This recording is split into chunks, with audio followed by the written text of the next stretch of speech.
Улсын хурлын хүний хөгжил нийгмийн бодлогын байнгын хороо эрхтэн эдэс шилжүүлэн суулгах тухай хуулийн төслийн анхны хэлэлцүүлгийг хийлээ. За Монгол улс энэ төрлийн эмчилгээг дотооддоо хийдэгч эрх зүйн орчин эмнэлэг зүйн практиктайгаа уялддаггүй хоцрогдсон нөхцөл байдалтай байдаг. За хариуцлага донор буюу хүлээн авагчийн эрх санхүүжилтийн зохицуулалт тодорхой бус байгаагаас маргаан гомдолт тасрахгүй байдаг юм а. За энэ нь цаашлаад донорын зөвшөөрөл, ар гэрийн маргаан, даатгалын нөхөн төлбөрийн зөрүү зэрэг асуудлаар эмнэлэг иргэдийн хооронд үл ойлголцох үүсэх үндсэн шалтгаан болсоор байна.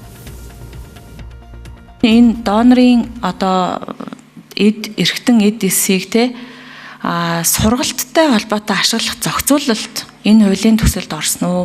Бид нар бол одоохондоо бол энэ цогцсон дээр сургалт хийхин асуудал бол яг олон улсад байдаг нь болохоор body donor гэж энэ асуудал байдаг. Тэгэхээр манай энэ хууль маань бол яг эрхтэн эдээс шилжүүлэн суулгахтай холбогдсон харилцааг зохицуулж байгаа учраас бид нар яг энэ цогцыг яг сургалтанд ашиглах энэ асуудал бол тусгатаагүй байгаа.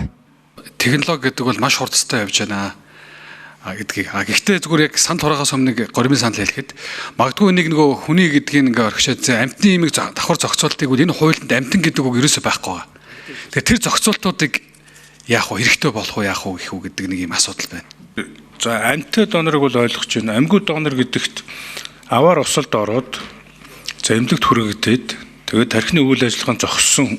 За зүрх болон бусад эрхтнүүд нь ажиллаж байгаа үед шилжүүлэн суулгахыг хэлж байгаа тийм ээ. Гэхдээ хүн бол одоо гинтийн ослоор явчихна гэж бодохгүй явж байгаа шүү дээ. Тэгэхээр энэ зөвшөөрлийг яаж авах вэ? Зөвшөөрлийн хувьд бол хуулийн дээр зохицуулт хийсэн байгаа. Өмнө нь бол 3 хүртэл гэдэг байсан. 3 хүртэл гэр бүлийн гишүүн. Нэг хүн зөвшөөрч болохоор байхгүй. Одоо хуулийн дээр бол 3 гэж яг цаацсан. 3 хүний зөвшөөрлийг авна. За нөгөө талаар бол өнөөдөр амьд зэрүүндээ өнөөдөр одоо би бол донор болно гэдэг зөвшөөрлийг бол иргэн өөрөө ийм өнгөлөөр ороод бүртгүүлэх боломж бол нэгдэж байгаа. Зүрх нь ажиллаж байна, уушг нь ажиллаж байна гэдэг.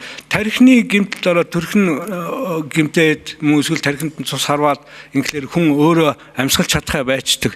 Тэнгуут тэрийг бол зүрх болон амьсгалыг бол эмийн хүчээр ажилуулж иж тэгээд тэр донор болох болцоог нь нээж өгдөг. Тийм учраас бол тархиндаа гэмтэл авсан хүн бол тархинд өгчих юм бол 2-3 минутын дараа зүрхэн зогсно, тэгээд амьсгал зогсно. Тийм учраас энийг хиймлэр ажилуулж иж бид нэр донор болгох үйл ажиллагааг явуулт юм а.